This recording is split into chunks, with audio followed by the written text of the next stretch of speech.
Button Hut, and a good afternoon, ladies and gentlemen, and welcome to the My Racehorse Watch Party. This is an exciting day. It's a Friday, which for many, it's the work week closing out, and we're looking forward to a big day out there into the Twin Spires. Lazy Daisy looking to score second start back off of that return effort in the fantasy stakes. But before I say anything else, let's introduce our guests and, of course, our correspondents. Hannah Bloom this afternoon. Of course, she is our social media correspondent. Joe Mishak, well, he's the man amongst men, of course, doing so much under the racing ops aspect of the game. And, of course, our racing manager from coast to coast, Joe Moran. And not only noted as California's racing manager, but, of course, keeping us in touch from coast to coast. So how's everybody doing this afternoon? Hannah, you look wonderful. Looks as if you finally got moved into your environment there at your house. Yes, I finally have like an actual bed behind me and all that. So not such a blank room. I know everyone kind of made comments about my walls. I'll work on that next time. Well, fantastic. And hopefully if we can maybe cash a ticket or two today, we can maybe even add to the wall decor furniture, of course. And exactly. Joe Mishak up there in the Evergreen. Joe, your week's gone well, and I'm sure you've been awfully busy. I can tell by the emails that have been flowing throughout the My Racehorse Nation. Yeah, no doubt. We've had a great week, a great past 30 days, and we're going to look to keep the ball rolling here today and moving forward into the next rest of the year, hopefully. All right. Well, of course, I just want to mention to the fans out there, we're going to have a lot of opportunity today to answer questions. We're going to have a special guest, the trainer of Lazy Daisy, Doug O'Neill, who was recently nominated for the Hall of Fame in the racing world, and he'll be joining us. And an exciting weekend for him as well, with shades of Lava Man, a former duel, having won the Hollywood Gold Cup multiple times, as that race brings back the lore of that previous name. But to Joe Moran, looks like you kind of in the trenches today, my man. You've got the hat on. You're in the zone. I like it. I kind of got yelled at the first time because, you followed the lead coming in the suit. So, I was like, well, I guess I got to wear a suit to match you. And, I had to go with the My Racehorse and rep the My Racehorse today. So I went on the authentic look today. Well, that's good.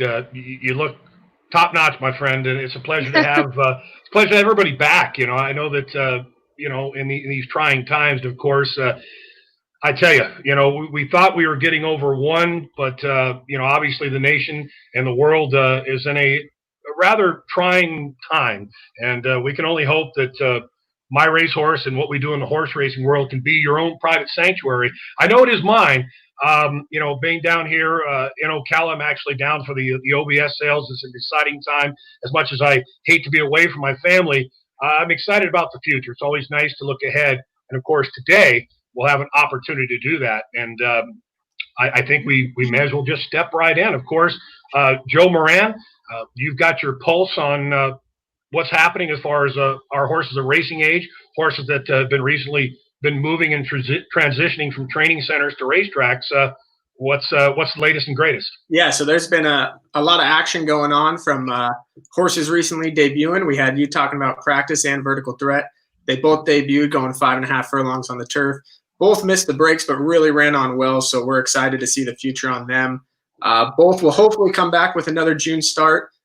Vertical Threat could possibly come back to Los Alamitos, depending if we want to skip that turf race on the 14th of June. And then horses on the way back. We got Power Up Painter, who's back at Belmont and the Linda Rice Barn. He's training well. He had a half-mile work last Saturday. He should be back on the work tab this weekend and pointing for a race at the end of June. And then Carpe Venum, we're all excited to see her back. She's had 2 3/8s under her belt. So we're super excited to have her back for Del Mar.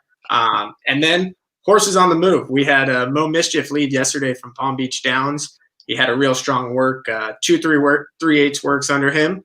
And we're excited to see what he can do at Saratoga. And then we also have Lady Valentine leaving on Sunday. So we're in the swing of things full throttle with the Philly 4. They're all at their respective trainers. All are officially on the work tab, so we're really excited for all of them coming up right now. Yeah, no, it was great to actually have some video footage, and I know that the partners out there have had an opportunity, and I take pride in actually being part of the Facebook partnership group. So all I would say is that knowing that I'm there, first and foremost, don't be afraid to say hello if you're a partner or a racing fan or you want to get involved. And of course, I'm part of this party as well, and I'm very pleased to actually be part of the My Racehorse world. And I think that looking forward, as far as the summer is concerned, you mentioned the comebackers. I was real impressed with you talking about practice's turn of foot the other day, and I did have an opportunity to speak to Peter Miller post-race. He mentioned that Flavien Prat is enlisted to ride him in his next race, which is the same condition. It's a maiden special bit weight Calbred, and with the move that he exhibited, I would have to think that he's going to be a horse to beat in that spot. And of course, Vertical Threat. The further he goes, I think Joe Mishak would agree, and of course you, Joe Moran, that the further he goes, once he gets to that mile distance, I think he's going to be a beast. And the good news is, as the best news, they all came back in good order. So thanks for that update, Joe Moran, and it all sounds so positive. Mo Mischief has not missed a beat, of course, since being acquisition out of the OBS March sale in a partnership with Spendthrift. And by the way, congratulations, Spendthrift, with the acquisition and being partners now on Authentic. Good luck to them and that Santa Anita Derby with that unbeaten son of Into Mischief. So speaking of newbies, Joe Mishak, an exciting horse that is in training with Hall of Fame trainer Richard Mandella, a popular demand. What say you? Oh, no doubt. I mean, the three of us were down in Ocala in March, and this is a guy that he turned our heads. You know, he's one of those horses, and as people get to know me in the My Racehorse journey, that I'm a pretty fair, straight shooter. And hey, I love all of our horses, but some really turn heads more than others. And this guy really did. We didn't even know who he was when we were on site down at King's Equine, and he flew by the stretch, and we're like, "Whoa, who's that guy? We need to go look at him right away." Yeah. And you'll see him in this workout here. He's working with QB1, who of course is Beholder's first foal. And one of the things that you always want to keep note out, and Nick, you can speak to this as a trainer, is workout times. We've always talked about workout times and the context behind them. And here's a prime example of a horse that could have went probably 34 or 35 and change, but as you watch him get into the stretch and you watch the rider's cues of where the hands are and, wrangling him back, there's a whole lot of speed left in that tank, and we're looking forward to him, getting to the races. You want him to show that speed in the races, not leave it out there in the mornings. So I notice here, which you don't generally normally see horses like actually would school in the gate prior to a workout, but the fact that Richard Mandella obviously did that with these two horses says a lot about their cerebral presence, meaning that this is not something you ordinarily would see with any given 2-year-old. So, when you look for aptitude and you look for just their overall mental and stability, as we saw when we saw the colt in March, I mean, I think this video speaks volumes of his composure. Would you agree? Oh, no doubt. And, Nick, the things we do in the industry as insiders is sometimes we go to stallion farms and, especially with a horse like Run Happy, who's having his first crop run this year. I went to Claiborne Farm a few years ago to evaluate Run Happy, see what I thought. And I'll be honest, I went in with mild expectations of the horse. And I walked out a huge fan. Not only did I find him to be probably one of the most intelligent stallions I've ever been around, but his body frame is just like, wow. I thought this is a horse that accelerated at sprint distances, but he looked like a big 2-turn scopy horse. And I think that, a lot of the offspring that, I've seen so far at the yearling sales or limited that we've seen in the 2-year-old sales represent that ability as well. So very impressive, and looking forward to getting this guy on the site. If you haven't had a chance to go indicate interest yet, you might want to go do that, because a good chance that this guy could become available pretty soon.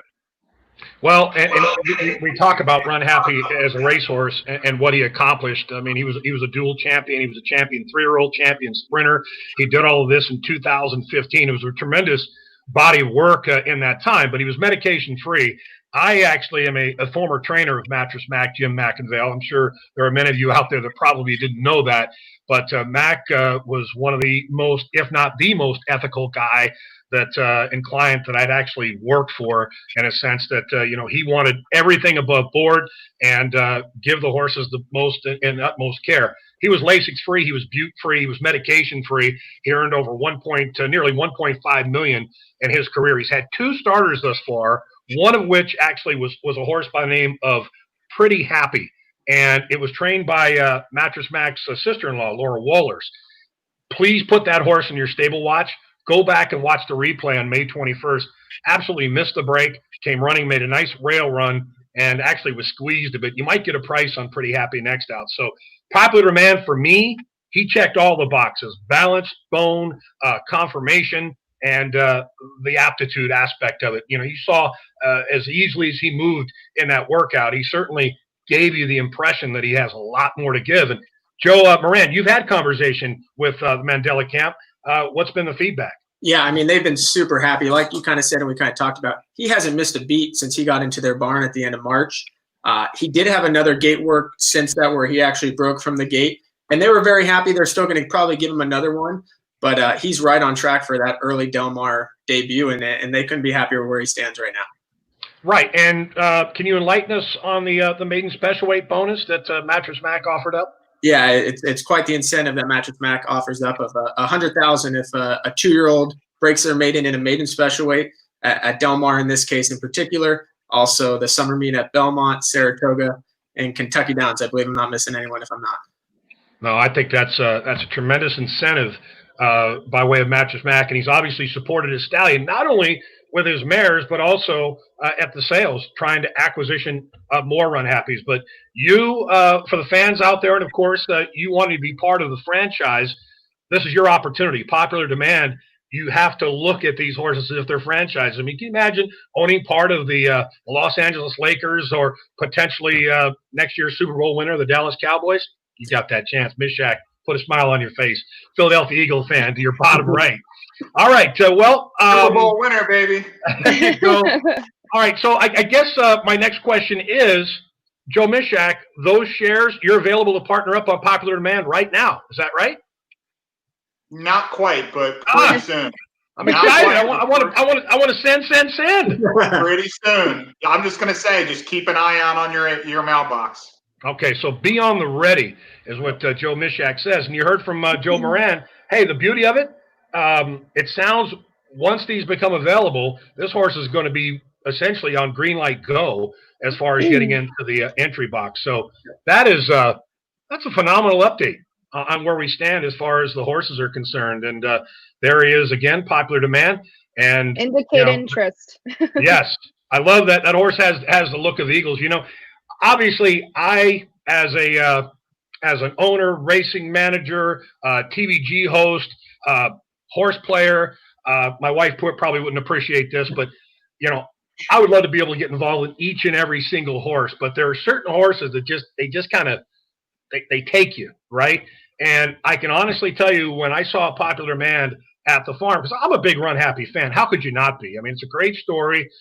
He did so much in a short amount of time, and he was a horse who was able to take it to another distance. Now, real quickly, Joe Mishak, can you tell us about the mare, the mother of Popular Demand? She's out of a Macho Uno cult, a cult that Macho Uno that won the 2000 Breeders' Cup Juvenile, beating probably the horse that got me really fired up in horse racing, a horse that Bob Baffert trained named Point Given, who I just think should have been a Triple Crown winner, but he didn't show up on Derby Day 2001. And the mare is a young mare, and this is, I believe, her second fall, if I'm recalling right. And got a good line there, and we look forward to early runners. A lot of mares pop early runners if you look at their produce history. So we're excited, no doubt, top and bottom here. All right, so keep your eye on the prize. Keep your eye on the My Racehorse website for those shares. once they become available on popular demand, a young rising son of the freshman sire, Run Happy. Well, folks, as you know, this is not only the My Racehorse Watch Party, but it is also the Lazy Daisy Party. It's a Friday, and a big salute to all of you who have tuned in, whether it be the partners, shareholders, and of course, those fans of My Racehorse. I know there are many of you that have purchased the swag, but without further ado, I want to welcome in a longtime friend. Boy, you turn that calendar back about 27 years that I've known this man. And in fact, he was recently nominated to the National Museum Hall of Fame, and of course, in horse racing, and the trainer of the three-time Hollywood Gold Cup winning Lava Man. Hollywood Gold Cup, of course, will be tomorrow. And I'm sure that near and dear to this man's heart. Doug O'Neill, how goes it this afternoon? A salute to you, sir. Great. Hey, thanks for having me, guys. Thank you. What a great party this is. Yeah, absolutely. And obviously, you're the icing on the cake. And Doug, you've had one hell of a career. When you consider the fact that not only were you a recent nomination to the Hall of Fame, but horses that you had in training earned in excess of $134 million. And the Grade 1 winners, there's a long list of them. Of course, a two-time Kentucky Derby winning trainer as well. And blessed to be part of My Racehorse, to have you as our trainer. And Lazy Daisy going postward today. What are your thoughts? I mean, obviously, the second start back off the layoff. It was an aggressive spot last out. But how do you see things for today's race? Well, I thank you for all those kind words you said, Nick. And yeah, we've had a lot of great times. Actually, you were at my wedding. Probably, my wife wouldn't want to hear this, but probably one of the most exciting parts of my wedding was you doing the YMCA on the. That's right. I'm still good at it, by the way. Yeah. You're a natural. You're a natural. Hoorah. But yeah, with Lazy Daisy, she's such an honest filly.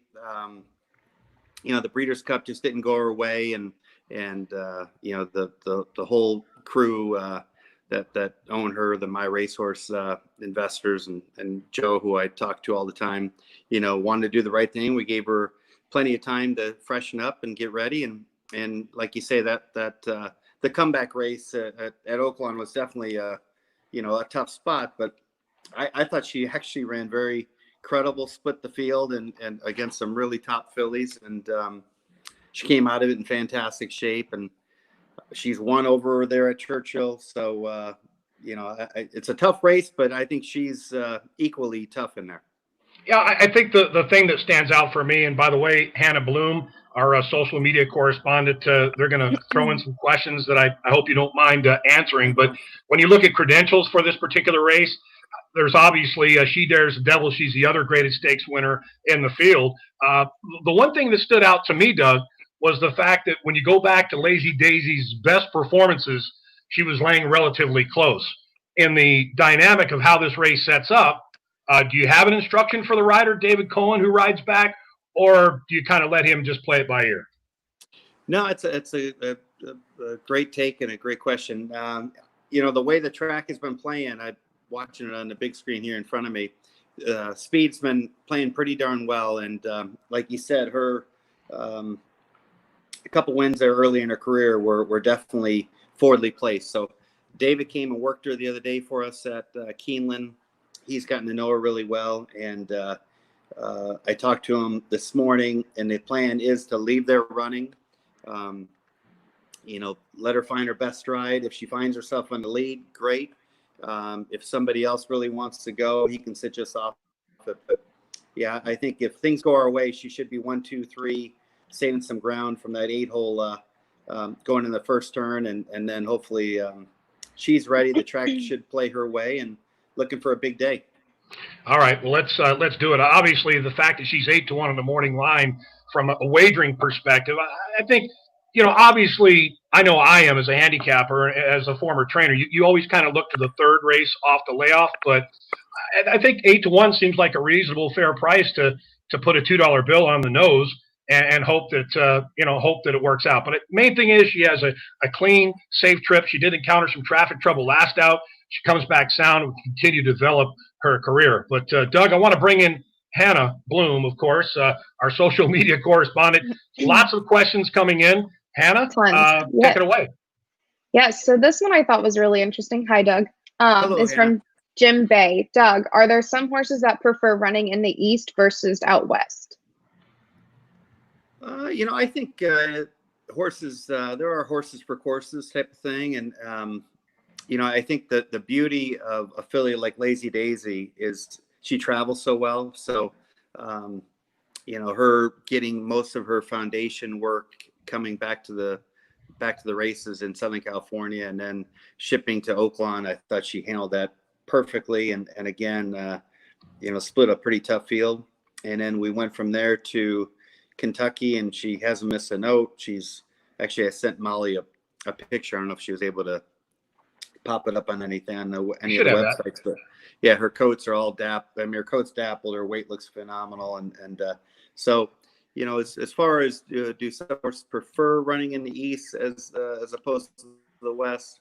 I don't know. I'd say, it's really how with these top fillies, these top horses, I think it's more so how the race sets up, as opposed to being a geographical thing. And I think the way they got quite a bit of weather at Churchill Downs yesterday, so the track's playing pretty tight, and like the West Coast can play, where speed can be tough. So we'll see. It could be an excuse if we don't run good, but I think she's already won here in the Midwest, and we're hoping to do it again. Well, she looks great. Yeah, look at that picture. Huh? That was taken about 20 minutes ago. She looks fantastic. Looks ready to win. Here's another question from Shauna Lynn. Question for Doug. You always seem so cool as a cucumber, even on major race days. How do you stay so calm? He's cool right now. Look at him. I know. Oh, yeah. Called tequila, Shauna. Right. It's called, no, that's what's in the glass. Exactly. I think all of us on this talk here can agree on this. We all love what we do, right? So it's just, I feel so grateful to be able to work alongside so many cool people, amazing horses. And so, I do meditate a lot, not medicate, but meditate. and I do think that meditation has helped me a lot, just be a little bit more calm and more present, and be able to enjoy all the amazing things that are around us right now. So I appreciate Shauna saying that. And being around the horses, they really are mirrors of us. If you're calm and confident and grateful, they give that back to you. If you're angry and anxious and nervous, they give that back to you. So I like the calm and confident and grateful to give that to them, and they'll give it back to you. Yeah. On that note, it's interesting because, obviously having been friends with Doug for so many years, we actually had a stable next to each other. We were stable, and our personalities they're a little yin and yang to an extent, but the confidence aspect, goes without saying. We're both ultra confident in what we do, but obviously when you're winning, I think that really helps with the mojo. And I think as you kind of go through your spells of not being able to win like you feel you could, I think that confidence comes back, and just getting to know the horse in particular. But I remember a time, Doug, this goes back, probably about 12 years ago or so, just before you hit that major rise, where, I kind of felt like you were a little kind of out of context, and I remember it was at the top of the escalator at Hollywood Park.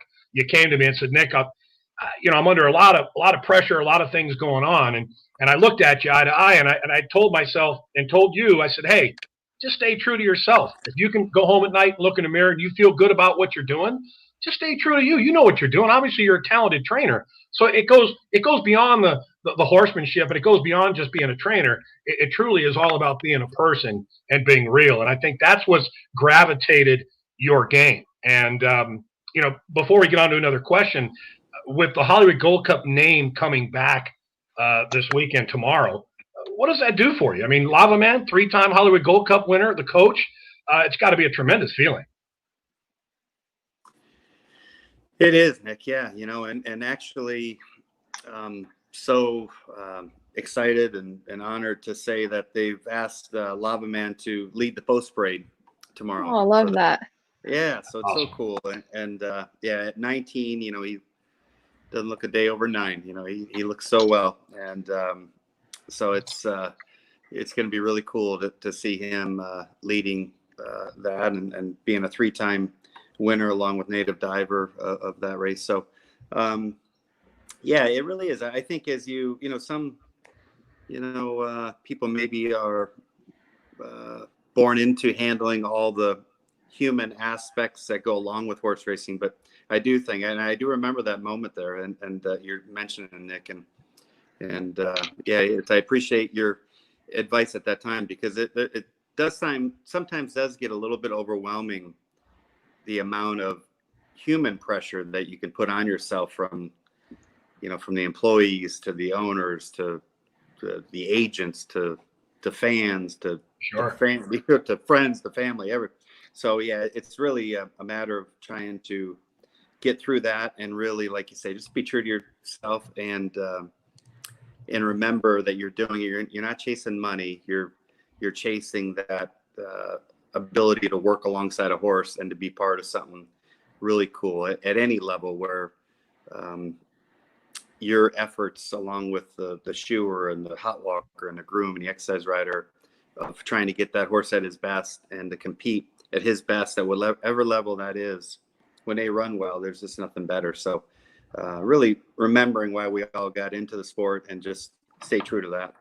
Yeah, well, of course, your lovely mother, Dixie, she is truly a woman of my heart, and your late father, Patrick. I was fortunate to have met him, and we could go long into our friendship and the family history, but it just says a lot about who you are. Obviously, it's team oriented, and you're Team O'Neill, and it's here we go. Why not us? And obviously, you won 2 Kentucky Derbies, you won 3 Hollywood Gold Cups. You're on that Hall of Fame list, and you've got a lot of fans out there. And Hannah, I know the questions continue to trickle in. Yes.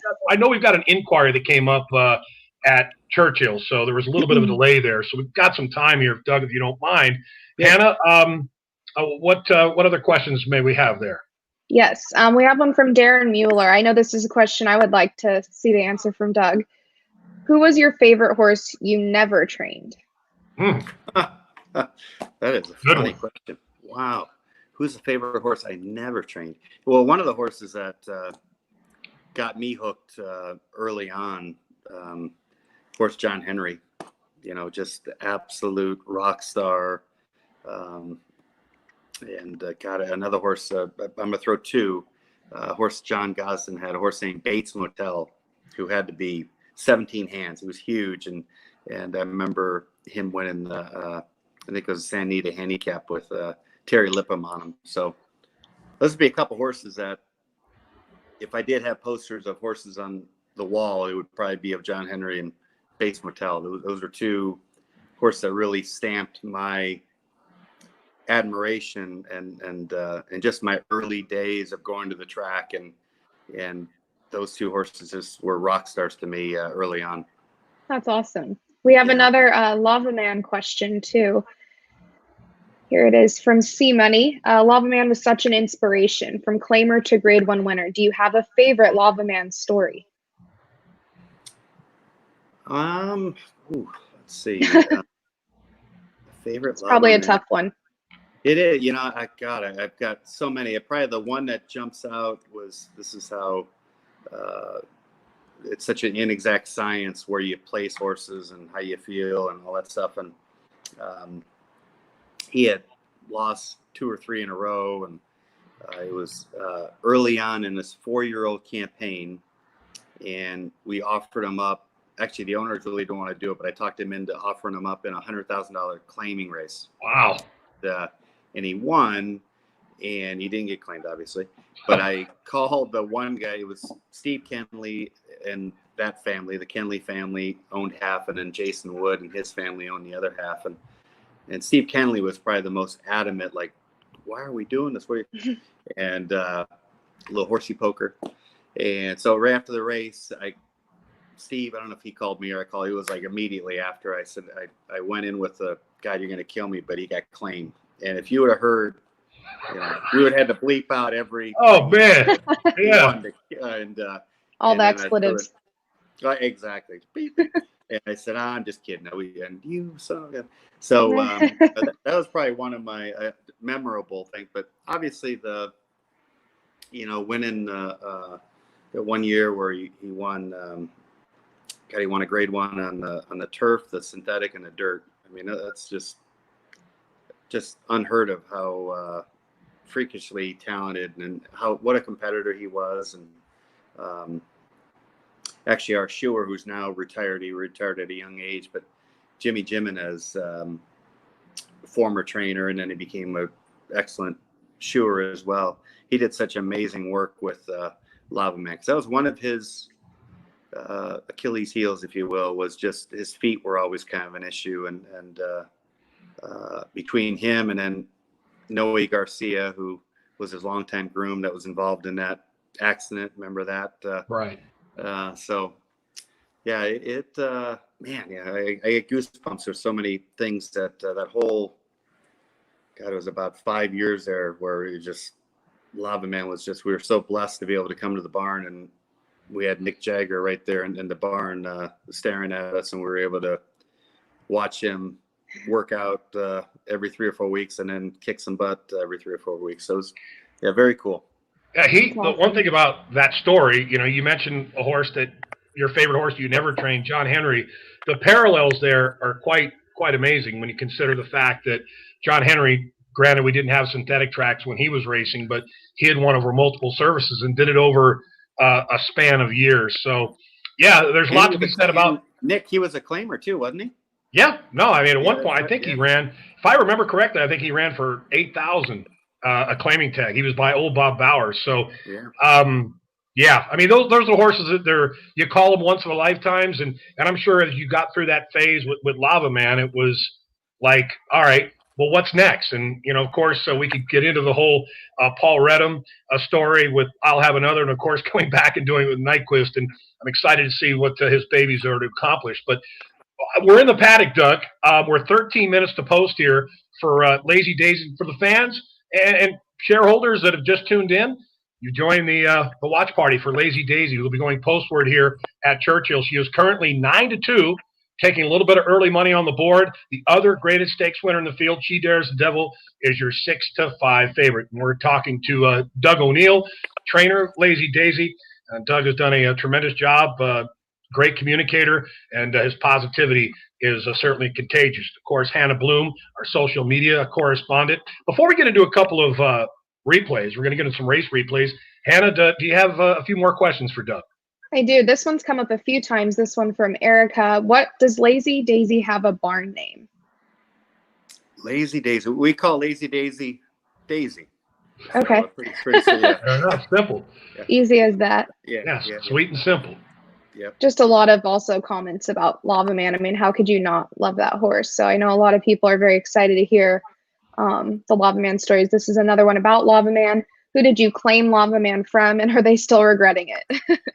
Oh, God. I mean, I've had, it wasn't that long ago, Peter Miller claimed, oh, God, now I intentionally forgot it, but he's won 2 Breeders' Cup sprints, a horse he claimed off of me. So, that's happening for when you get lucky enough and claim one and they just happen to mature. It happens to all of us. So, but we claimed him as a 3-year-old down at Del Mar, and actually credit to Steve Kenley, the family that owned half of Lava Man. He's the one who really picked him out and said, the next time he runs, I want him. And they put up the 50, and then here we go. Well, it's interesting because he began his career, I was looking at his lifetime chart, he debuted for maiden 12,500. And, Doug, obviously, as we get enlightened by these young horses, and you know how it is, not only as a trainer, but as an owner, when you invest in a young horse and they lose the first time, they lose the second time. I mean, we all have to take in mind in the fact that horses, because they don't win first time, it isn't the end of the world. The experience is good. But Lava Man didn't break his maiden until his 5th career start. Now, mind you, it was the maiden special weight level on grass. So his career, obviously, at that point in time, had evolved on grass, and then you took it to the next level. But I guess the moral of the story is don't give up on him too soon. And the previous trainer was Lonnie Arterburn. I still see Lonnie's name. He's a great horseman, by the way. I see his name here in Florida from time to time. But I think for the most part, his training career is retired, and I don't think he regretted it. That Lonnie, that wasn't his style. I think for the ownership at the time, I think Dr. Quinlan. They bred him as well. Right. Yeah, so I think they took a lot of pride, and rightfully so. Yeah. That, they bred a great horse, and he was in perfect condition when we got him. So, and I could see a horse like that struggling to win his first 5 or 6 starts because he's a massive, really thick horse, and and he's got a big flat foot on him. I could see where it would take a while to get him going, and it did. And I could see where turf would help him get things going. So, we were blessed to have a horse that was so well cared for, and we were just able to grab him at the right time. All right, so I think we're about 10 minutes away, and I'm not sure if we're going to go back to those replays, and perhaps, Hannah, you could verify that. But, Doug, real quick, in the short-term window, a question came in regarding Lazy Daisy. Let's say in a perfect world of imperfection, as we all live in, if this filly were to finish third or better today, will she remain at Keeneland, or do you have designs of bringing her back west? That's a great question, Nick. I know there's multiple 3-year-old only stakes in the Midwest and East Coast, and not so much on the West Coast. So that's kind of in my thought process. The dream would be the first Friday in September now, right? The Kentucky Oaks. Right. So especially if we see a big run today, that'll kind of validate her Pocahontas victory. So hoping for a big effort today, and then we can all huddle up post race and figure out. But I think a big race today would keep her in the Midwest, East Coast for the time being. All right, we're going to roll this replay from the Pocahontas, and you bring up the point that it's Churchill Downs, right? I mean, if she were to put in a big performance today, now granted, the track had been saturated with rain, and the service may not be what it was back on September 14th of last year, but I've always been a big believer, Doug, that fillies in particular, they can be cyclical. They get sharp during a season in the year. So we can only hope that if you're saying the first Friday in September, I mean, this is a grade 2 victory, September 14th of last year, that we might be on the right track. Yeah, I like that, Nick. Yeah, and I wasn't really I didn't put that together, but the Pocahontas being in September last year. But the timing is perfect. So hopefully she's got another September like she did last year in her. And today's effort, a big, strong effort today, would really help justify her staying, away from California for a little bit. Well, the one thing you'll note here, she got the perfect trip, but the fact that she was outside the pace pressure, Abel Cedillo was up for the ride that day, and what a tremendous transition he's made to racing in Southern California, a Grade 1 winning jockey, and of course, a rider that is represented by your close friend, Purple Heart recipient, my friend as well, Tom Knust. David Cohen, are there any similarities in riding with he and Abel Cedillo? Both good judges of pace, same hands, or a little different? That's I haven't thought about that, but I think there's some similarities. They're both very strong finishers. They're both really good at getting horses to settle and not, kind of work with a horse early and do either finesse early on. And as you see Abel here, I mean, he's just really gets busy on her, and she just really responds positively to it. So, I think David getting to ride her at Oaklawn, and from the 13 hole, he was basically in the parking lot last race, and for her to split the field, I think we've got some definitely similarities between Abel and David, and hopefully David can get that victory like Abel did. Doug, I really, really appreciate the time with us here, and I think we're going to take one last look at that fantasy. Do we have that? I want to confirm that. I want to talk a little bit about the race that day, because that was, I hate to say that was an aggressive spot. Go ahead and roll film. But Doug, to come back in a grade 3 off of a 7th-month layoff, that's kind of the Doug O'Neill way, because obviously you're an optimistic guy and probably even more optimistic than I am. I can't tend to be a little close to the vest, right? As positive as I am. But what was your thinking? I mean, knowing that we were going through the COVID-19 pandemic, your thought process, because this race came up essentially like a Kentucky Oaks. It really did. I think part of it was the case that there was a lot of uncertainty in Southern California, not knowing what was going on. We knew Oaklawn was running still with a lot of strict protocols in place. But I love the 3-year-old only angle. She's always trained like a filly that would, even though she broke her maiden sprinting, but would be better going 2 turns like we saw in the Pocahontas. So didn't mind the distance, but no one knew that there was going to be a 14-horse field. So that, and then drawing the 13 or 14.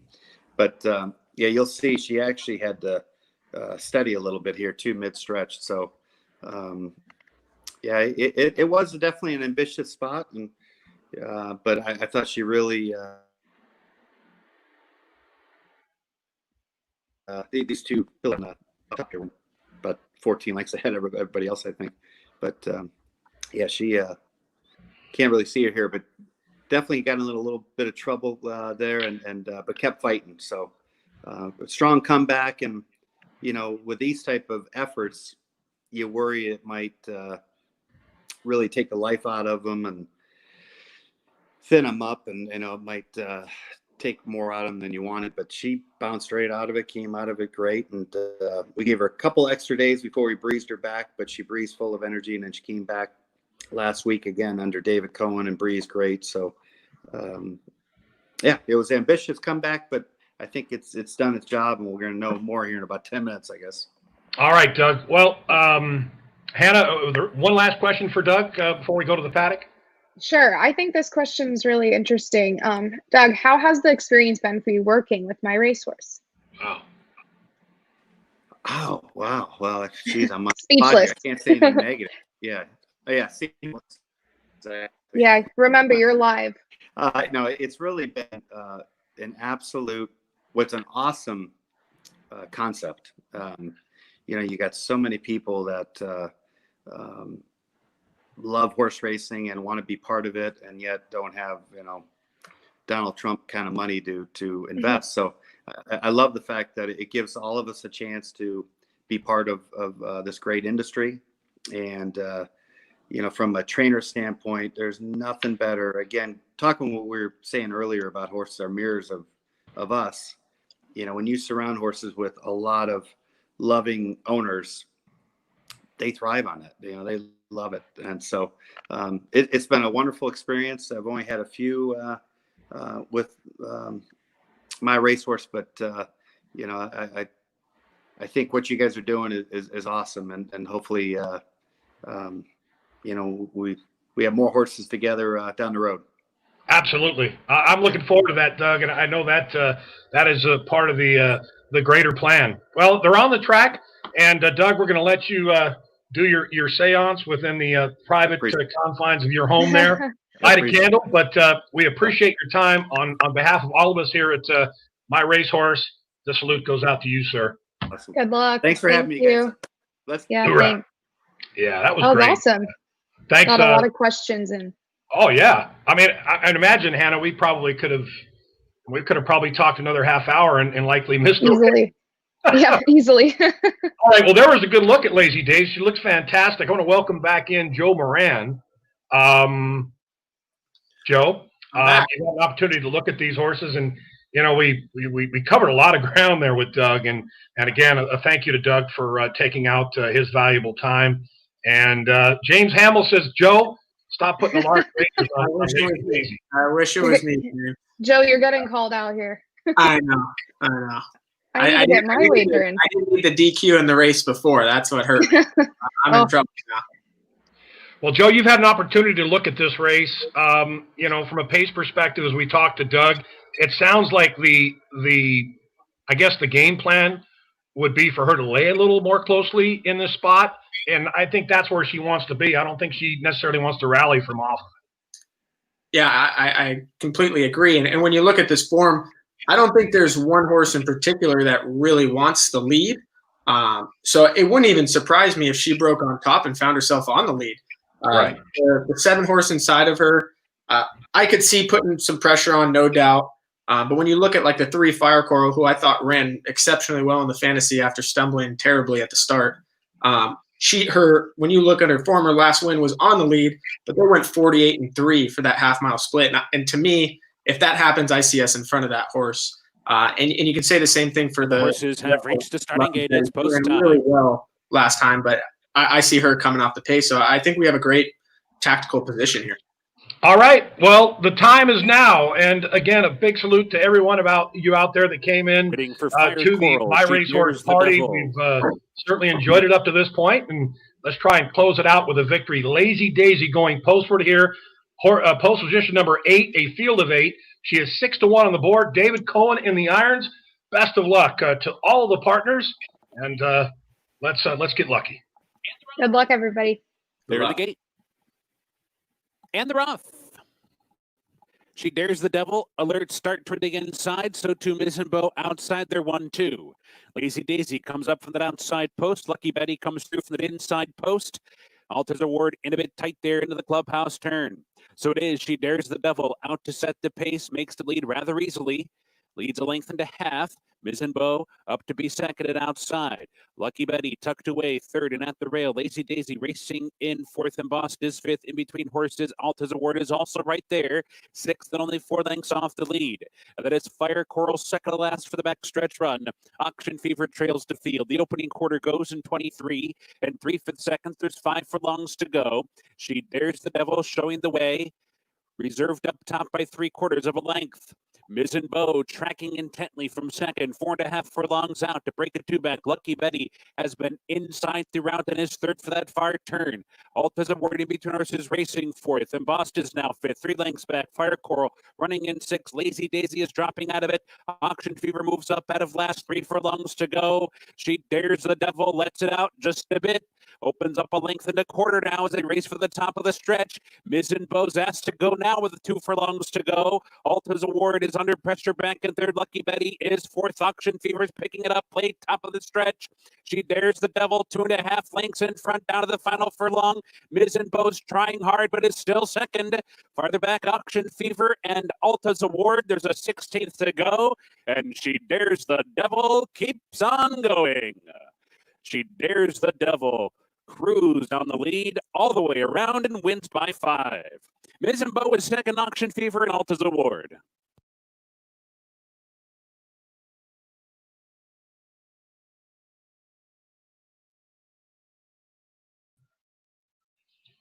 All right, so She Dares the Devil going to get the victory here in the 7th at Churchill Downs.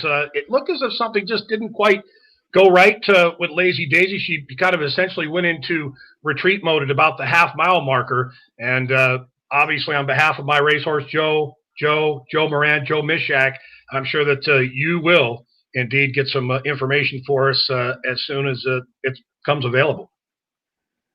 Yeah, we'll be in communication with Doug, obviously, fairly quick here, and we'll be fairly quick to post an update as soon as we know more. And I can just frankly tell you, just from a visual standpoint, as far as her stride and physicality, it all appeared fine to me. It wasn't as if she was pulled up essentially on the turn. It looked as if she still galloped through the lane. So let's just hope that she comes back and it's going to be a simple augmentation that they are aware of, and we come back and fight another race. And Lazy Daisy, unfortunately, things didn't work out as we had hoped. But to take nothing away from the show, it wouldn't be possible without you, the fan, the partners out there in My Racehorse Nation. And, that's the trial and tribulation of this game. Unfortunately, there are no guarantees. But, again, first and foremost, our main objective is that these horses come back in good order, and we'll get those reports out to the partners ASAP. And, of course, by way of our social media friends, i.e. Hannah, Molly, and our reports, we'll get those analyses out to you in reference to Lazy Daisy. So, Hannah, Joe, thank you so much for taking out your valuable time here on a Friday. And to the fans, we thank you. And until next Thanks, time, sorry. we'll see you in the winner's circle. Thank you. Thank you.